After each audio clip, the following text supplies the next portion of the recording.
The Gunderson Security Patrol cruiser was doing 15 miles per hour as it rounded the corner of the shopping plaza in Avondale in the northwest side of Chicago. It was driven by Chicago native Hollis Montrose, who tapped the brakes, slowing to a crawl, and idled behind a Macy's department store. Over the radio, President-elect Barack Obama was making his victory speech from less than 10 miles away in Grant Park. Everything about the moment was unprecedented. When Obama finished his speech, Hollis couldn't tell if he was hearing the roaring cheers of approval and applause over the radio or echoing from downtown. Either way, he let the sound fill the car. Now 53, Hollis had left boyhood long behind, but he still listened to the president-elect's speech with the same glee he'd felt as a child when watching Dr. Martin Luther King Jr. deliver one on television. He turned up the volume as he continued to survey the parking lot of the Danbury Plaza in his cruiser, a white Dodge Charger. Working security was Hollis's second job, 3 nights a week and no weekends, because weekends were for family. By day, he was a police officer for Metra, the rail system that served the Chicago area and northeastern Illinois. It was nothing like being a street cop, a job Hollis had held with the Chicago Police Department for over a decade. Instead, he patrolled the subway and train stations and hopped on and off train cars. Hollis intended it to be his last position before retiring. He continued to patrol the Danbury Plaza parking lot, listening to the speech with pride. He was proud to be a cop.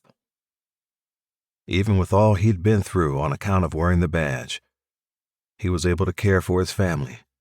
He had a pension, and soon he'd enjoy the fruits of his efforts as a grandfather, intent on spoiling his grandkids. With the money he made working for Gunderson, he'd be able to renovate one of the bedrooms in his home and turn it into a playroom. He had another grandchild on the way, and the room would get plenty of use over the years. Pop, pop, pop. He lowered the volume. It was gunshots. He was certain of it. It was the unofficial way Chicagoland liked to celebrate, and shots were ringing out all over the city. The sound echoed in the distance, but Hollis was still worried. He put pressure on the gas pedal, and the car crept back around to the front of the plaza. On a night like this, there was a strong likelihood of looting and vandalism, but the parking lot was quiet, empty, with no suspicious activity or loiterers. His cell phone rang in the center console. He glanced down and saw the caller ID. The words, "My Rock," lit up the screen. He answered on speaker. Raquel Montrose, whom Hollis and her family and friends affectionately called Rocky, was already mid-sentence and talking at top speed. "I would have called you sooner, baby, but I know you're making your rounds," I said to myself. "I know he's listening to the speech." "You are listening to the speech, aren't you, Hollis? Isn't it the greatest thing you ever heard?" Her joy was palpable through the phone. "Oh, I'm listening to it, Rocky," he said. "This whole night is shaping up to be pretty incredible."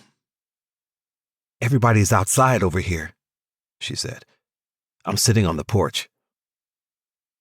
The sounds of people cheering poured through the phone.